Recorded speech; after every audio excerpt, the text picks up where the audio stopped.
اب یہ جو تین ہے قبولیت کے راستے، ان میں سے سب سے پہلا کہ کبھی اللہ تعالیٰ وہ چیز دے دیتا ہے جو ہم مانگتے ہیں. مثلاً ابراہیم علیہ السلام نے نیک بیٹا مانگا تھا، ربی حبلی من الصالحین. انہوں نے صرف بیٹا نہیں مانگا، کہا ربی حبلی من الصالحین، اللہ مجھے نیک بیٹا دے. کتنے عقل مند تھے نا. ہم جب کوئی چیز مانگتے ہیں تو بس کہتے ہیں کچھ مل جائے، بس جو بھی مل جائے لے لیں گے. نہیں، کوالٹی والی چیز مانگے، اللہ سب کچھ دے سکتا ہے. تو اللہ تعالیٰ نے کیا کیا، فبشرناہ بغلام حلیم، تو ہم نے اسے ایک بہت بردبار لڑکے کی، بہت ٹالرنٹ، بہت ہمبل، بہت اچھے اخلاق والے بچے کی خوشخبری دی. آپ دیکھیں کہ ہم حلم اور برداشت کو نیکی نہیں عام طور پہ سمجھتے کہ یہ بھی کوئی نیکی، حالانکہ یہ نیکیوں کی بنیاد بن جاتی. جس بندے کے اندر ٹالرنس ہوتی ہے، وہ دوسرے کی بات سن کے برداشت کر جاتا ہے، وہ وار سہ جاتا ہے، وہ شوق برداشت کر لیتا ہے. تو کتنی بڑی کوالٹی، کتنی بڑی خوبی کہ کوئی آپ کو اوفینڈ کر رہا ہے اور آپ اوفینڈ نہ ہو، اور اگر ہو بھی تو آپ برداشت کر جائیں اور اپنے منہ سے کچھ نہ بولیں، ایک کان سے سونے دوسرے سے نکال دیں اور اس کو دل پر نہ لیں. کچھ لوگوں کا حال یہ ہوتا ہے کہ اگر چھوٹی سی بھی کوئی بات ان کو کہہ دے تو وہ ان کے اندر ایسی ہلچل مچاتی ہے کہ انہیں ہر چیز بھول جاتی ہے اور وہ وہی سوچے جاتے. یہ بھی اپنے آپ کو ٹارچر دینا ہے. جس نے وہ بات کی اس کو تو شاید خبر بھی نہ ہو، تو میٹھی نیند سو رہا ہو اور آپ خواہ مخواہ اپنے بستر پہ کروٹ بدل رہے ہیں. تو یہ کیا ہے، ریزسٹنس نہیں ہے آپ کے اندر. آپ ہر چیز لیے جا رہے ہیں اپنے اوپر. بھیا کیوں اپنے اوپر ہر چیز لیے جا رہے ہیں؟ پرے پھینکے اس کو اٹھا کے کہ اس نے کہا، اس کا اخلاق، اس کی غلطی اسی پر. میں اپنے دل میں یہ نہیں سوچوں. اپنے آپ کو بول کے کہا کرے. آواز کا بھی ایک اثر ہوتا ہے.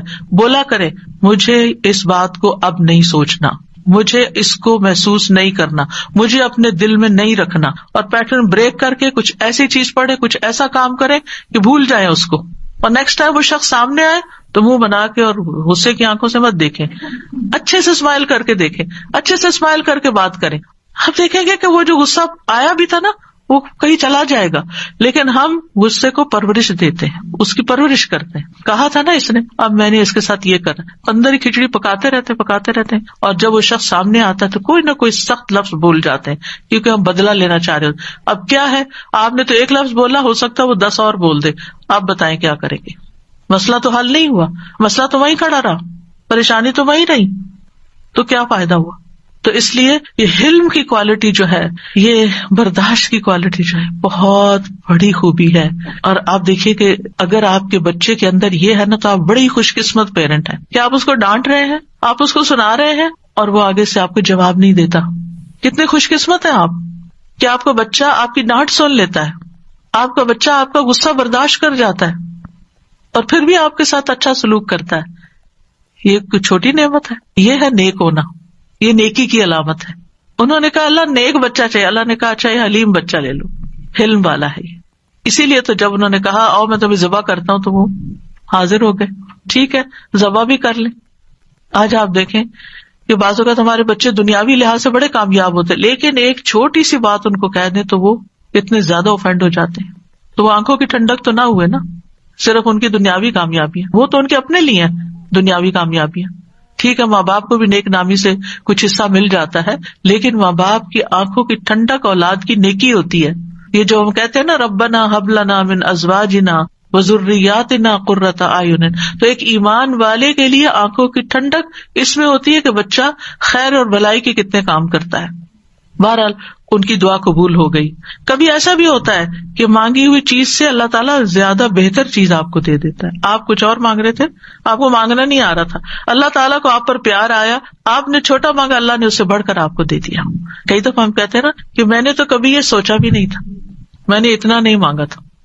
میرے ایک رشتے دار ہیں، اللہ نے ان کو بہت دیا، تو کبھی میری بات ہوتی ہے ان سے تو کہتے ہیں کہ میں نے اتنا نہیں مانگا تھا، میں نے اتنا نہیں مانگا تھا، اور اللہ تعالیٰ دیتا ہی چلا جا رہا ہے. تو ایسا بھی ہوتا ہے کہ بعض اوقات آپ والدین کے بڑے ہی فرما بردار ہوتے ہیں، ان کے دکھ درد کے ساتھی ہوتے ہیں، اور اللہ سبحانہ تعالیٰ آپ کو صلہ رحمی کا ویسے بھی وعدہ ہے کہ جو رشتے جوڑے گا، جو ماں باپ کے ساتھ احسان کا برتاؤ کرے گا، رشتے جوڑے گا، تعلقات اچھے رکھے گا، اللہ تعالیٰ اس کی عمر اور رزق میں برکت عطا فرمائے گا. یہ رزق کے دروازوں میں سے ایک دروازہ ہے کہ تھوڑا بھی ہے تب بھی احسان کا معاملہ کرو، رشتے داروں کے ساتھ اپنے تعلقات اور ریلیشن شپ اچھے رکھو. تو اللہ سبحانہ تعالیٰ کبھی کبھی ہم کچھ مانگتے ہیں، اللہ تعالیٰ میں اس سے بھی بہتر عطا کرتا ہے. آپ دیکھیے عمران کی بیوی نے کیا کہا تھا، ربی انی نذرت لک ما فی بطنی محررا، اللہ میں نے تیرے لیے اس کی نظر مانی ہے جو میرے پیٹ میں ہے وہ آزاد ہوگا، فتقبل منی، آپ مجھ سے قبول کر لیں، انک انت السمیع العلیم، آپ سننے والے ہیں، سب کچھ جاننے والے ہیں۔ اور اب کیا ہوا، بیٹی پیدا ہو گئی۔ انہوں نے سمجھا کہ بیٹی کوئی اچھی چیز نہیں، بیٹا چاہیے تھا، خیال ان کا یہ تھا، واللہ اعلم بما وضعت ولیس الذکر کالانثی، اللہ تعالیٰ نے کیا فرمایا کہ لڑکا لڑکی کی طرح نہیں ہوتا، یہاں جو کام بیٹی کرے گی وہ بیٹا نہیں کر سکتا۔ اور پھر حضرت مریم سے کیسی خیر دنیا میں جاری ہوئی، اللہ نے ان کو کس طرح چنا، ایمان والی عورتوں کی سردار ہیں وہ۔ کبھی اللہ تعالیٰ مانگی ہوئی چیز جیسی کوئی تکلیف دور کر دیتا ہے، آپ کچھ مانگ رہے ہوتے ہیں اور ادھر سے تکلیف آ رہی ہوتی ہے، اللہ تعالیٰ اس مانگنے کی وجہ سے اس تکلیف کو پیچھے ہٹا دیتے ہیں۔ ہم کہتے ہیں ہماری دعا قبول نہیں، کتنی غلط بات کرتے ہیں، استغفر اللہ۔ ہم کہتے ہیں میری دعا قبول نہیں، بھائی ہو چکی ہے، اللہ نے فرمایا ہے نا اجیب دعوت الداعی اذا دعانی، میں قبول کرتا ہوں، کیسے کہتے ہو نہیں قبول ہوتی، ہوئی ہے، تمہیں نہیں پتا کس شکل میں ہوئی ہے، تم چھوٹی چیز مانگ رہے تھے، میں تمہیں بہتر دینے والا ہوں، تم کچھ مانگ رہے تھے، میں تم سے مصیبت دور کر رہا ہوں، اگر وہ مصیبت دور نہ کرو تو یہ تمہاری مانگی ہوئی چیز مل بھی جائے تو تم فائدہ نہیں اٹھا سکتے اس سے۔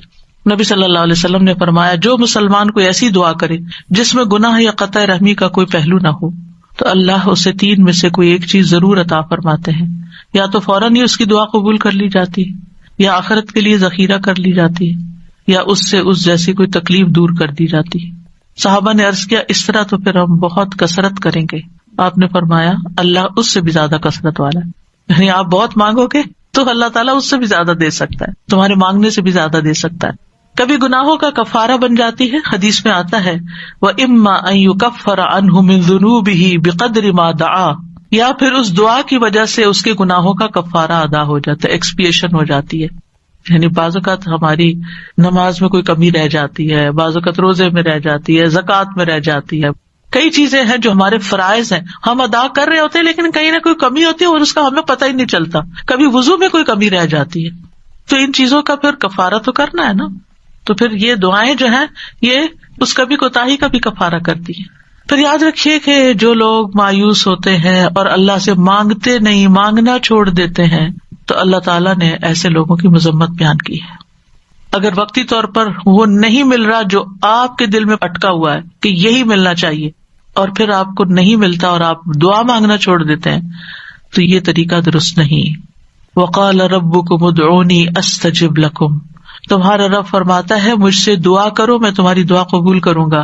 ان الذین یستکبرون عن عبادتی، بے شک جو لوگ میری عبادت سے تکبر کرتے ہیں، سیدخلون جہنم داخرین، وہ جہنم میں ضرور ذلیل و خوار ہو کے داخل ہوں گے۔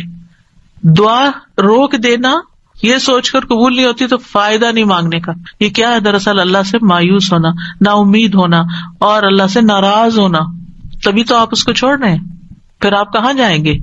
تو اللہ تعالیٰ کو یہ چیز سخت ناپسند ہے۔